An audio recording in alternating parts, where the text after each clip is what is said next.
Welcome to another episode of Piecing It Together, the podcast where we take a look at a new movie and try to figure out what movies inspired it. And today on the show, it is a live episode from Downtown Cinemas in Las Vegas. We are talking about Imaginary, the new creepy doll, creepy kid, creepy house horror movie from Blumhouse.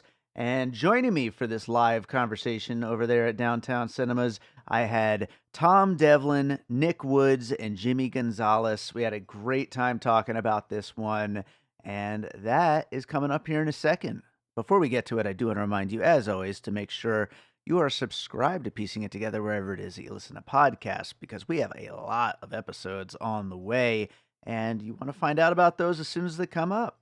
Also, you can follow us on social media at Piecing Pod, and don't forget to join our Facebook group, Popcorn and Puzzle Pieces, where we continue the conversation about all the movies we talk about here on the show. With that said, let's get to this very fun conversation about Imaginary. All right, well, we are going to talk about Imaginary, and I am David Rosen, the host of Piecing It Together podcast, a podcast where we take a look at a movie and try to figure out what movies inspired it, and that's what we're going to do tonight.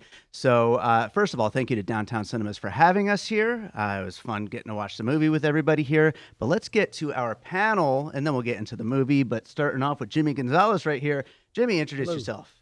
Hello, I'm Jimmie Gonzalez. I'm a DJ, filmmaker, a dad, and cinephile all around. But yeah, thanks for having me back. It's always a good time. Absolutely, absolutely. Knik Woods to the right of you right there. Knik, first time on the show. Introduce yourself. Yeah, thanks for having me. My name's Knik Woods. I'm a filmmaker and the founder of Sin City Horror Club here in Las Vegas. Right on, right on. And then we got Tom Devlin over there, second time on the show. Happy to have him back. Tom, thanks so much for being here. Hey, thanks for having me back. And my name's Tom Devlin. I'm a filmmaker, and I own Tom Devlin's Monster Museum out in Boulder City. Right on, right on. So I always like to just kick these things off. We'll get into all kinds of thoughts about the movie along the way, but I always like to just throw a puzzle piece out there right away. That's what we call it. We call them puzzle pieces, which are the movies that we think might have inspired the movie we just watched, Imaginary. And I want to kick this one off with Coraline, which I actually just rewatched yesterday, and it's so much fun. But as far as like distracted parents moving their kid to a new house and just completely ignoring them and letting them explore on their own, and then they find a doll, and the doll promises them this amazing world to go and explore and go be a part of. But of course, there's ulterior motives involved. It feels like Coraline is like number one here. What do you guys, did that come to mind for any of you? The button eyes, definitely. Sure. The button eyes thing. I was like, yeah. It's like when we first saw it in the picture, I fucking laughed. I was like, well, that felt like a cheesy add-on. Yeah. And then I realized it was something they were going to play out. Yeah. So.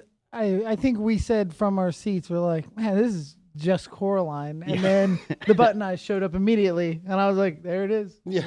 Yeah. It's so much fun. What about you, Jimmie? Honestly, I never saw Coraline. Never seen it? It's so good. No, I just never got around to that one. Yeah, it's a great movie. Definitely recommend checking it out, especially for anyone who loves stop motion. Yeah.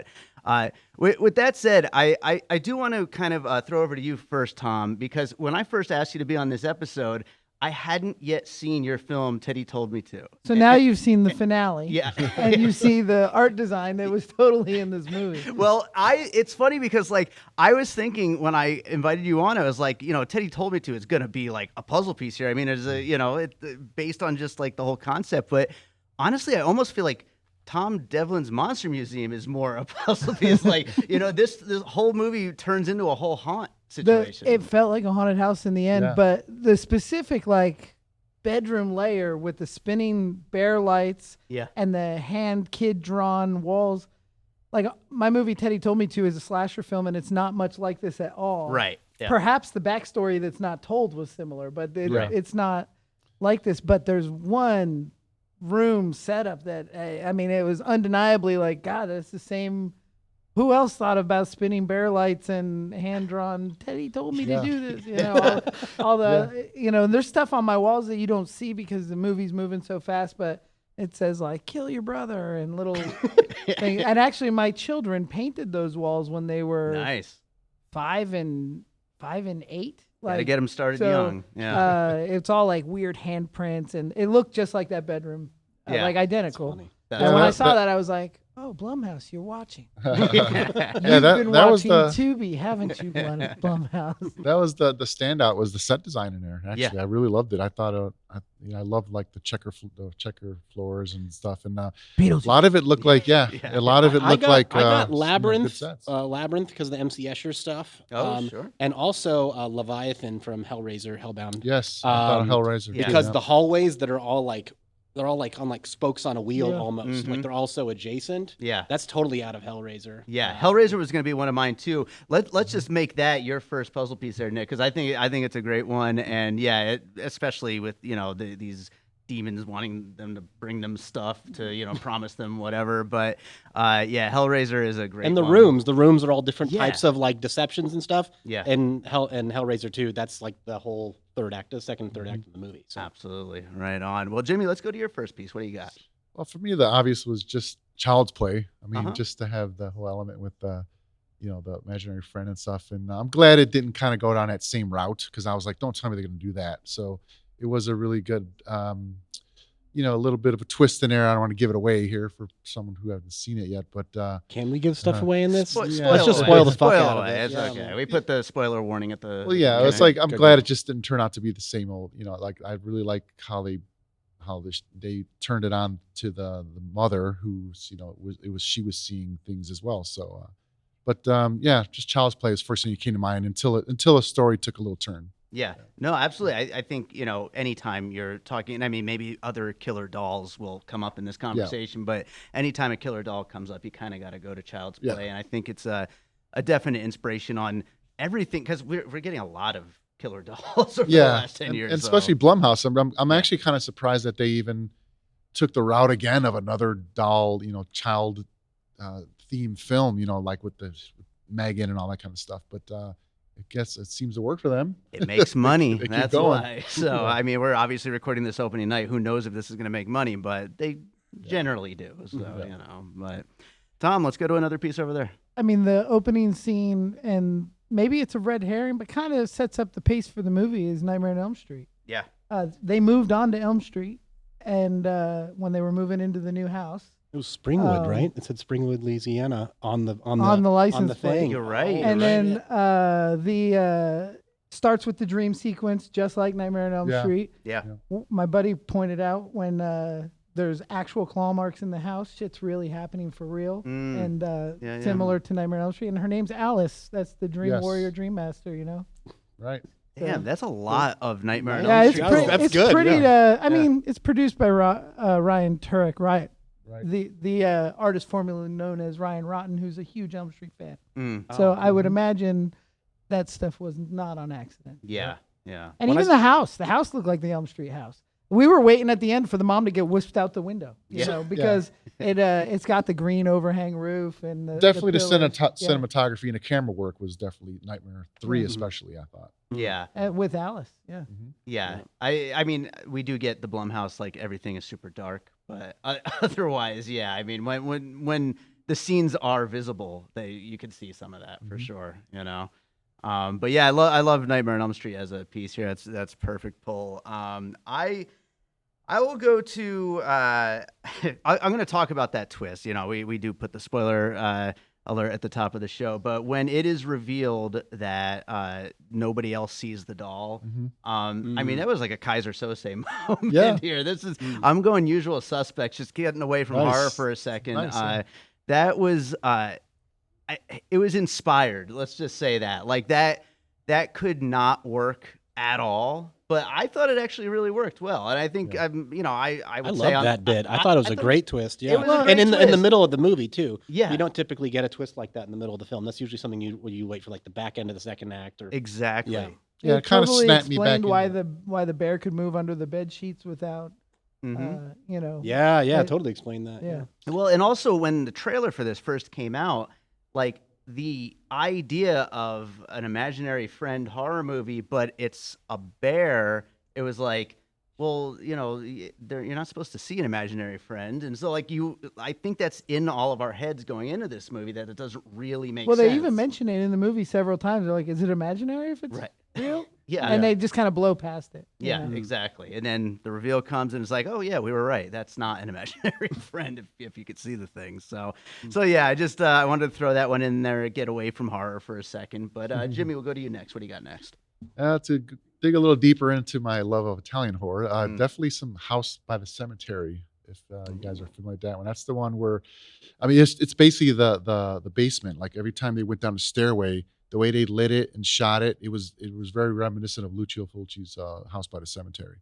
It makes me wonder if you've seen it. He was doing. I haven't seen that one. He was doing like soft lighting for dark spaces type of thing. Yeah, just like the way they shot up the stairway, like as she was descending Angles. down the stairway, and then there was even a character that they kept showing like in shadow.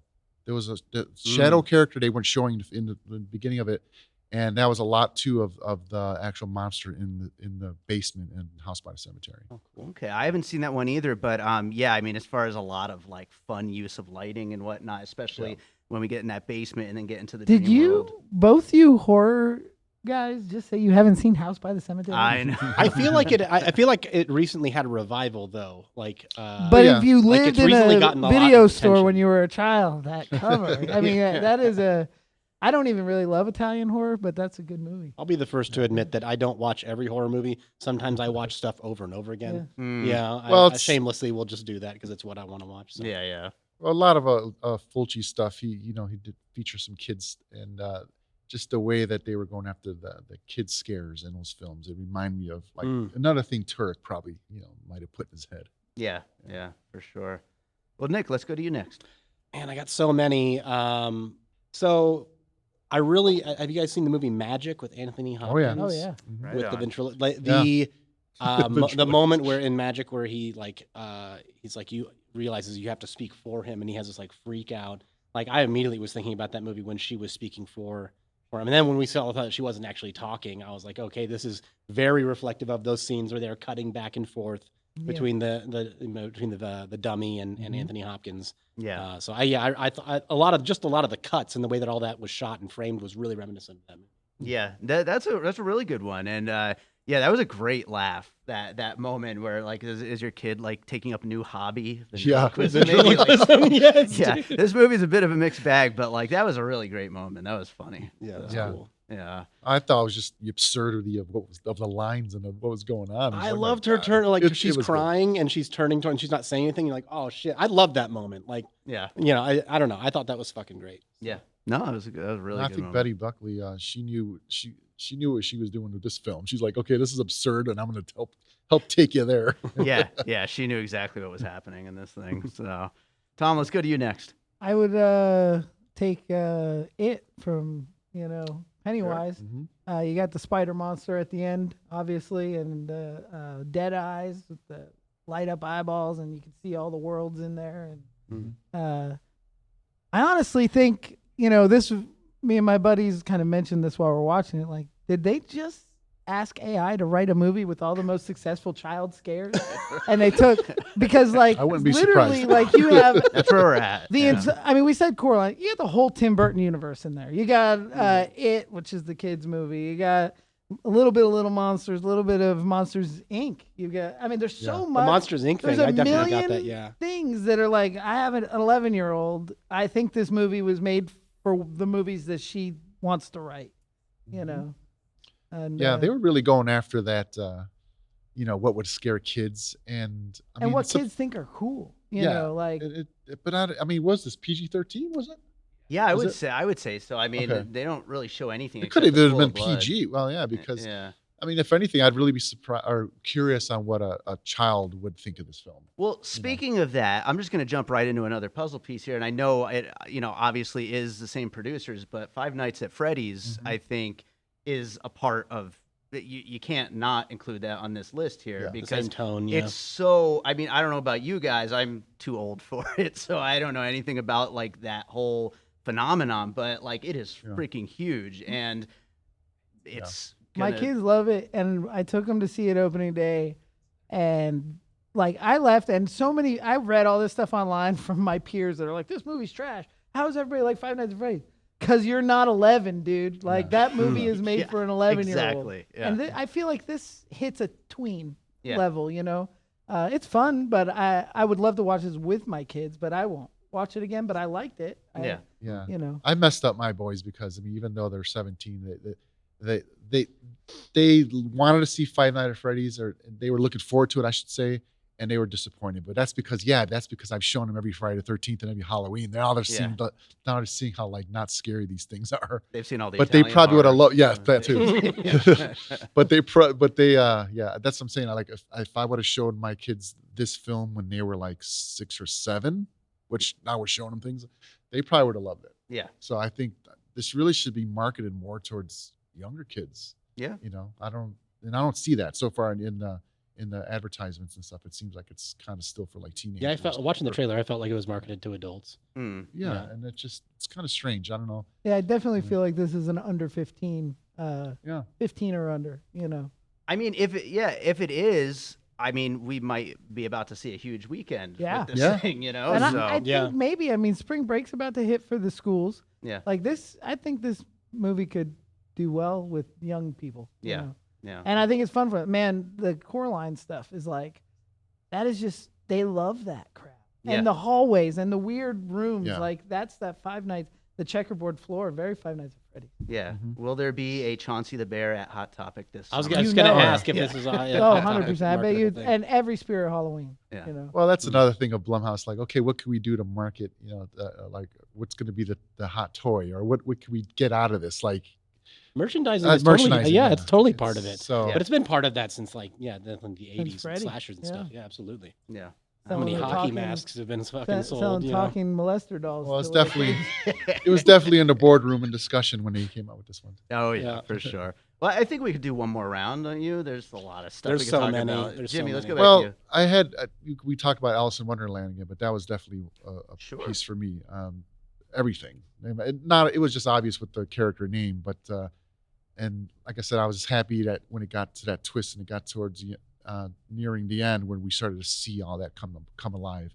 And I just were raving about the set designs. That's something I said to Woody. I was like, I go, I don't think this is CG. This looks pretty real. Like this is like real sets. Yeah. You know, I know there had to be CG in there, but it looked really good. And that's one thing, like leading into this, like I always try not to read reviews ahead of time, but I did see like a few like headlines and stuff like that. And everybody pointed out that the one thing they could agree on about this is the practical effects make it worthwhile, even if some critics like really thought it was crap. But like the practical effects though, definitely like raise it above like the general like whatever horror movie. And I rarely say that about films, you know, like to me it's really about story and everything. But like honestly, that's probably what stood out above everything to me.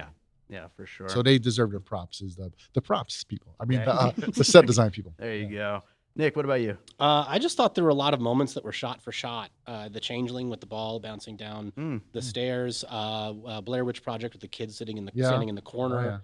And there was one other that I thought was really interesting. The ball was in The Conjuring also, right? Was it really? Yeah. Yeah. Oh, and the house burn. This isn't necessarily like a classical reference, but I'd just seen it. The remake of Black Christmas with the house burning and they're like, let it burn. Like and the remake of Halloween. Or, you know, reboot. Yeah, Whatever. There's just like moments that are like, that was in this movie and that was in this. That's another thing. And too. I honestly don't like mind those types of callbacks. But this movie had a lot of them. Yeah. And I was like, holy shit. Like, this is the exact same. Like, what can we do here? I'll put him in the corner like in Blair Witch. You know what I mean? Like, it's like, okay, I guess, we can do that. But the second that I saw it, I was like, that's what that is, you know? So that's another thing, like to bring in the whole Blumhouse of it all.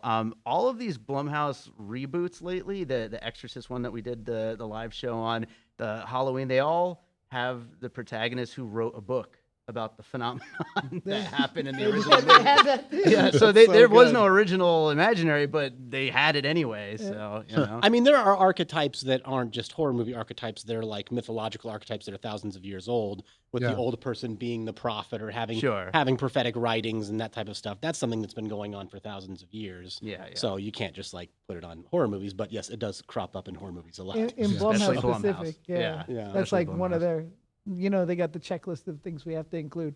Gotta be an old lady with a book. Yeah. Gotta be. Yeah. Well, and the actual physical checklist, which I thought was very Kill Bill, But in Kill Bill, it's a callback to an Italian Western called The Mercenary. So, now we're doubling down on that. And specifically because of the boxes with the check marks. I was like, okay, putting boxes there, those are straight out of those two films. So Wow. I like that. I like that a lot. There's some Cthulhu in there too, like just the whole the spider, the monster. I was like, there's a little bit of Cthulhu in there. Goes back to those cool practical effects. But Tom, one more for you. As an effects artist and a monster creature creator, it's one that maybe other people wouldn't pick up, but the physical form of CB is his big burly self. I say Sweetums from the Muppets. Looks just like him.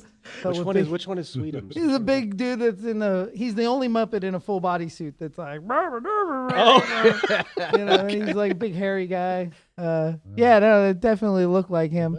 But I'd say also as a movie reference, and the art design, Beetlejuice with the whole drawing the door and, drawing the door. on the brick and stuff like that and how it just Oh, yeah. opens. And then Definitely they go Tim right Burton. into the Beetlejuice's underworld. I mean, it looks That's another one of those it shot looked for like shot. it. It's exactly Pretty close brick. when they do the first blue line around it and like the chalk line. Yeah. I was like, are they going to knock 3 times? And they didn't. But then when they're in those hallways, like you're like, it's Beetlejuice. Yeah. Absolutely. I'll just throw in. I've got this panel of Las Vegas-based filmmakers here. I'll throw in Brandon Christensen's film Z. Oh yeah, wow, that's a good one. It's another film. I mean, that got a lot of buzz on Shudder a couple of years ago, and so it's probably in the ether a little bit.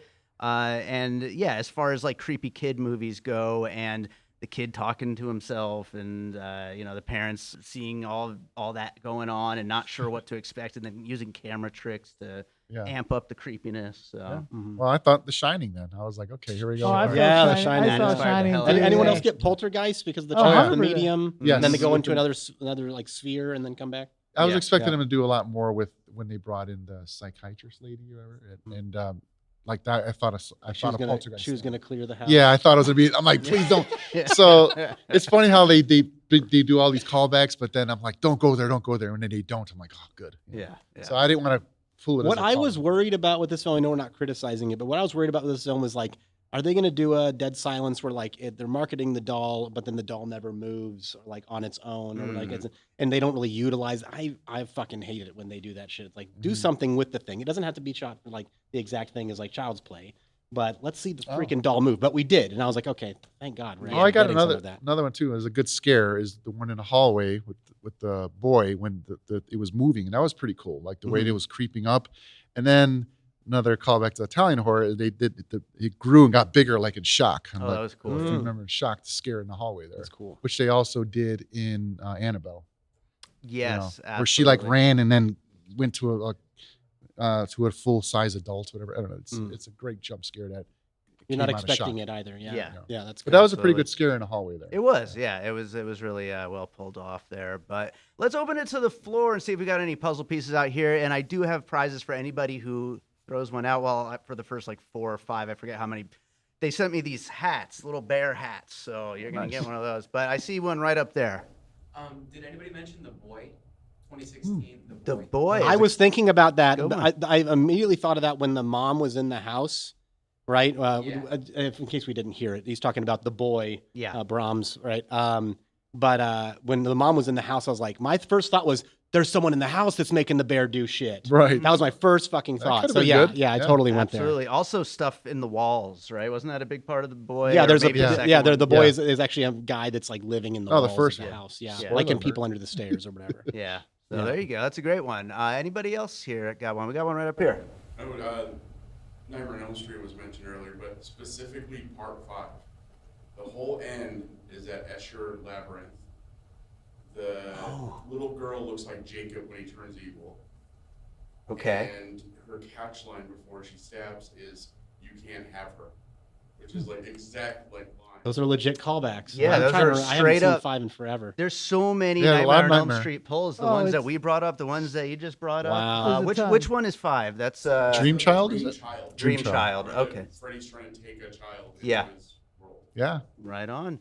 Yeah, there's clearly major Nightmare on Elm Street fans in the creators of this film. We got one right up there. We were saying they kind of took from their own movie and then did Insidious in there. Yeah. I was thinking about that. I had that on my list as well. Insidious, I think, especially with the old lady, like, you know, and Right. getting lost in that world, definitely. They had to paint the door to get it to shut. Yeah, that's right. I haven't seen that in a long time, but yeah. And they're using their own material. I think. Yeah. What's going on here? Hey, they got a formula. that's we when you all know it's- show up Wasn't every Insidious Blumhouse? I feel like opening it was. It It was was, Blumhouse, yeah. right? Yeah. Yeah. Okay. Yeah. That's when you know they're nearing the end. Yeah, they start reusing stuff out of the bargain But bin we- of their own fucking We saw that with movies. the Exorcist movie too. We It was the totally, yeah. Two Girls in the Woods or whatever it's Yeah. called. Yeah. Yeah, I mean they do reuse their own things. Pretty so pretty shameless, often. dude. It's so fucking funny. The other thing that I Holy thought was shit. I can't wait to I'm- send this episode to the studio rep. I know. Did you guys know that you read? They're like, just be quiet. I'll It's hold fine. my tongue. No, say what you This is gotta for say. 15-year-olds. It's They okay. haven't seen Insidious, right? The thing is I make really cheap movies, and I watched this movie and I know they had $3 million more. I don't know how much they had, but more than $3 million. I could make that movie for $100,000, Mhm. like easy. There's Yeah. Could you really build the labyrinth sets? Come Yeah. on, some of that stuff was legit 1000%. practical. So 1,000% Ah, for you can AI it. $100,000. 1,000%. Come to I Tom don't know. Devlin's I'm Monster gonna have to Museum. see that. Yeah, no, I those two right there. They'll build that whole fucking set. I'm not even exaggerating right now. They'll build it and it'll be a 5 foot by 5 foot model, and then you'll green screen everybody in. And you No, know fuck what? No, That's- we're practical, dude. That would be a 2,000 square foot. I have a warehouse. We build sets in. All right, Like, all hell right, yeah. all right, And that's all what right. I want to No. see. I'd rather see that than a fucking AI version. We should do the next live podcast in that space. That would be fun. Let's- Bill Benzie Escher. Sure, we could do it. Do We're we gonna have be sitting any upside other- down on the stairs while I do the podcast. That sounds like a lot of fun. That'd Any be other fun. puzzle pieces from the crowd before we get into some closing thoughts here? Anybody else? Anybody? We got another one up there. Evil Dead Rise from last year Okay. with the Love it. little girl becoming like a little like demonic. Little baby demon. Yeah. Yeah. We love those. We love them. Absolutely. Yeah. The baby demons are in right now since, as we've been talking about, kids are who show up to these movies. Yeah. So, you know. Well, and little creepy kids is I don't know. It's a I- scary thing. I think it's actually good that they're like making stuff that can be in the PG-13 territory and still be kind of creepy. Yeah. You know, Well, like it they're definitely capitalizing raises, on that. Raises the next group of It also genre raises fans. Yeah. their income too. Yeah. Oh, yeah, Those that's kids can where we're at actually go right to it. now. That's where we're at now. We're looking for the new generation. Yeah. Mhm. You gotta, right? Well, let's get into some closing thoughts here. Jimmie, starting off with you. Anything we didn't do puzzle pieces wise, anything that you would just want to say about the movie? Oh boy. You said you're in with Blumhouse, so now I'll just pass. I think we're witnessing the downfall. I hate to say it, Mm. but you know it's all good. It's move on to the next. You know what? Real quick, did you see Night Swim earlier this year? No, and I heard that's This is one of the ones I heard was way better than Night Swim. that's good to know. yeah. That's good to know. So. Oh, I mean, thought you were gonna say Night Swim was great. No. Mm-mm. Okay. No, not. I at haven't all. seen it. I Yeah. just Not have good. no desire to. Yeah, this I had fun with this. I was laughing. You Yeah, I know, thought like it was it's good. not great, but like I. Had But a I lot don't of think good it was time. meant to laugh at. That's the problem. that's open to debate. Yeah, for sure. No, overall, I enjoy. Like I said, I mean, I love all horror movies, and I don't look at it just for me. I look at it as who to market this to. Who is this for? Who would enjoy this? And there's definitely the people out there who will like this, and so I know who to recommend to. You know, that's when I talk horror movies with people, I know what they would like, and I definitely have a group of people that I would talk to about this and steer them to this direction. Yeah. So I think it was fun for that. Right on, right on. How about you, Nick? I think maybe I was already kind of expecting it to be bad because you had posted something about like, oh, it's getting bad reviews, and I was like, oh, okay, cool. Maybe that softened the blow for me. Mm. You know, but I actually really enjoyed it. I honestly, the first time that anything aside from all the callbacks and all that type of stuff, which I saw, but I didn't really mind. The moment that it actually like took me out of the film was like, oh come on, was when she walks past the picture and they all got the creep. I was like, that's Oh yeah, that's That was I was like, guys, right guys, Everyone laughed come in on, unison like there. you know. And I because I knew think, it was coming. and then when every time I saw the button eyes after that, I was like, this is fucking stupid with the button eyes. Like, can we not? You know, that was the only part of it that I didn't like. I feel like those little things. I don't know if you guys are both filmmakers, so maybe you can confirm this or not. It felt like the third act was rushed in production. Felt like everything else in the film felt pretty tight as far as like the stuff that was happening in the house. And maybe that's just because it's a single location and so they can't really fuck it up, Mm. right? But it felt like the third act, once they started like copy and pasting a lot of these types of things to kind of make it Yeah. spooky, it was like okay, did we think about this? And I think that's where it started to lose me. But everything else, I was like, I'm kind of enjoying this. Like, I don't know. I don't care that it's PG-13 or whatever. I was having a good time. So I feel like PG-13 or not, it was, to me, I don't think that every movie needs to be a mind-bending, like, twist of intelligence. I really had a lot of fun watching the movie. It felt, there's Cabin in the Woods has that feel of like, this is just a fun, Right, make fun of every itself. genre. It's a mixed bag. And Yeah. the throwbacks, like, you said you don't mind the throwback. I thoroughly enjoyed every throwback. The Elm Street sign, I'm in. Shining, feel, I'm in. Every bit of that, I was like, it's a movie for fans by fans. It was made by a Yeah. horror fan. And it's- Yeah. And I love that. I do that in my own stuff, maybe to a fault, but I legitimately rip Yeah. like shots out of other movies Yeah. and use them in mine too. I I don't have a problem doing that. recently did a film where I plagiarized American History X, and for fun though, like I hope somebody notices because it's in a very different context with creatures rather than white power supremacists. But We like to call them puzzle pieces here, by the way. but at the same time, I enjoyed this movie. I feel like in modern horror, rewatchability doesn't exist like it did when we were kids. Like, I watched Monster Squad 7,000 times. I'll watch this once. Yeah. I was going to actually ask that. Do you guys think that this one's going to have any staying power? That it's going to like... That with it'll- young that- people. I think with young people. You think so? Yeah. Yeah, my you kids said. will love this movie. Yeah, And they'll be allowed to watch it, Monster Squad's a good example because, like, I watch it now and I'm like, God, why did I like this so much? I was like when I was younger, but it doesn't matter. It's nostalgic, so that's why I'm saying You if liked the young it because kids it was see the this greatest today. film ever. The young kids see this today, they might be their nostalgic movie. That Yeah. they wanna No, I rewatch, think so. little kids, like young up and coming wannabe horror fans that aren't quite Yeah. ready to be there, Like I know some young kids that are scared of the other mother from Coraline. Like Yeah. all those little girls at the sleepover party that were scared of the other mother, this year will be scared of this. They've grown a little bit. I disagree. I think Coraline's the iconic film. I don't think this one's going to... Even though I really enjoyed it, I don't think it's going to have the staying power. I don't think that in 10 years people are going to be like, let's watch Imaginary in the same way that they feel about other films that... I mean, even like Blumhouse is concerned, like movies like Paranormal Activity has staying power. That's Yeah. one that you'll watch again because it is iconic in its own way.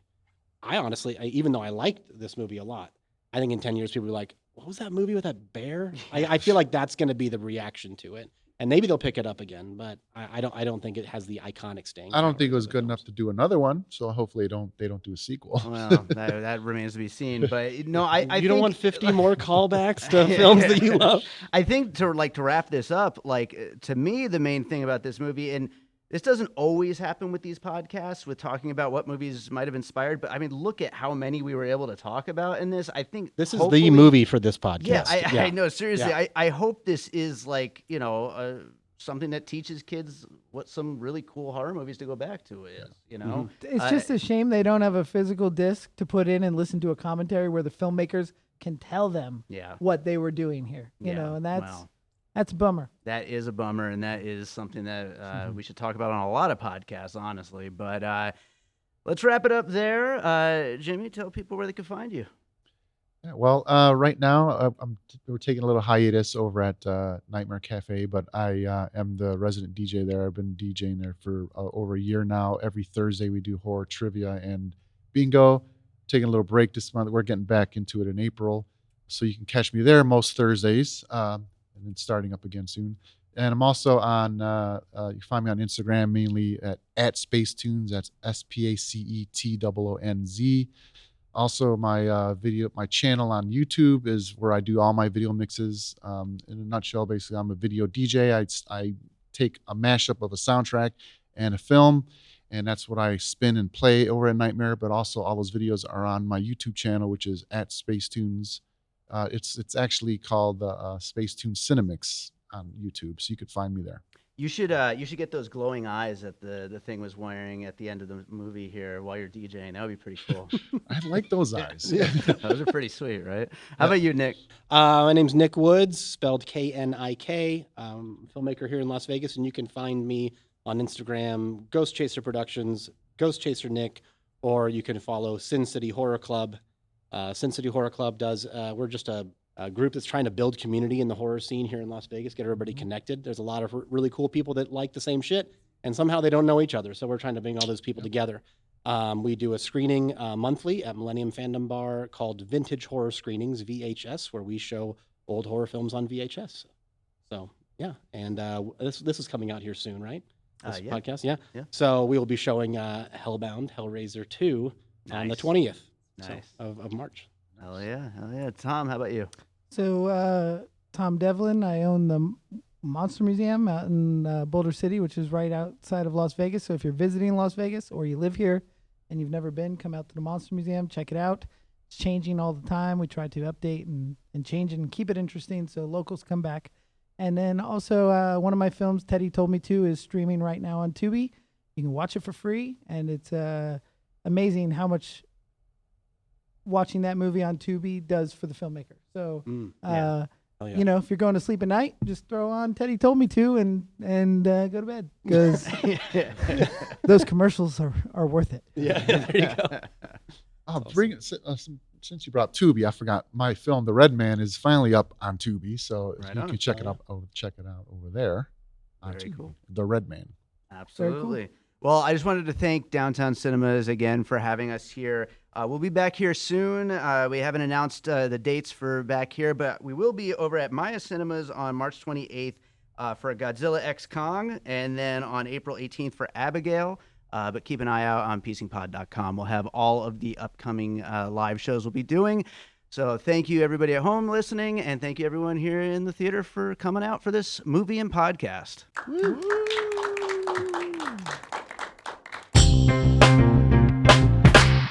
Come on, everybody. Hi, this is Wax Trax Records here on 2909 South Decatur. We buy all your old 45s, your old albums, any type of music memorabilia. Also, we sell music memorabilia, albums, CDs, and a lot. Come on down to Wax Trax, 2909 South Decatur, or give me a call at 702-362-4300. Thank you very much. All right, so I hope you enjoyed that conversation about Imaginary. Thanks again to Knik Woods, Jimmie Gonzalez, and Tom Devlin for joining me. Thanks to Downtown Cinemas for having us, and thanks to everyone who was there at the theater. And thanks to you for listening. If you're enjoying Piecing It Together, of course, make sure you are subscribed wherever it is that you're listening right now. And you can also follow us on social media at Piecing Pod, and join our Facebook group, Popcorn and Puzzle Pieces, where we continue the conversation about all the movies we talk about here on the show. I'd also love to hear from you. If you have some puzzle pieces for the movie we just talked about, send them in. You could email me, hit me up on social media, any of the above, and I'd love to hear what you got, and maybe we'll get you on an episode one of these days. That is always a possibility as well.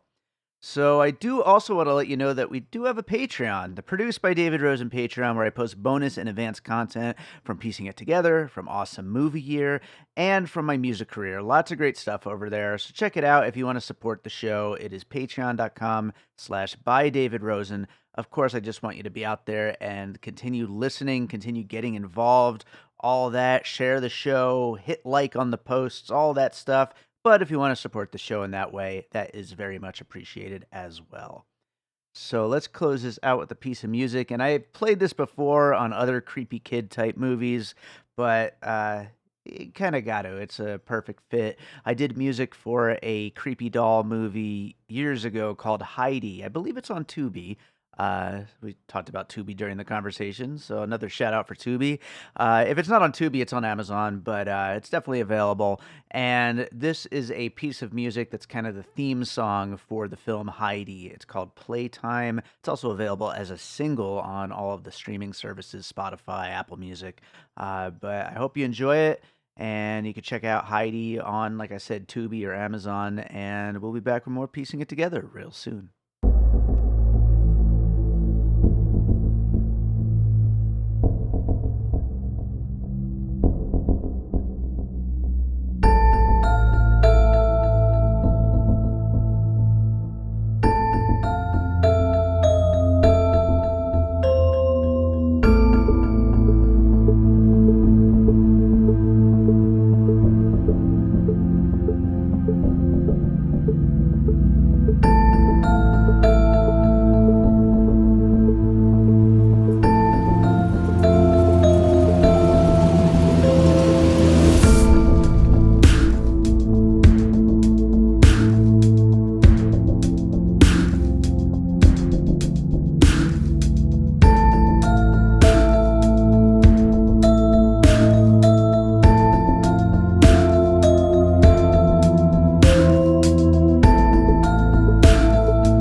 an All Points West production, produced by David Rosen in Las Vegas.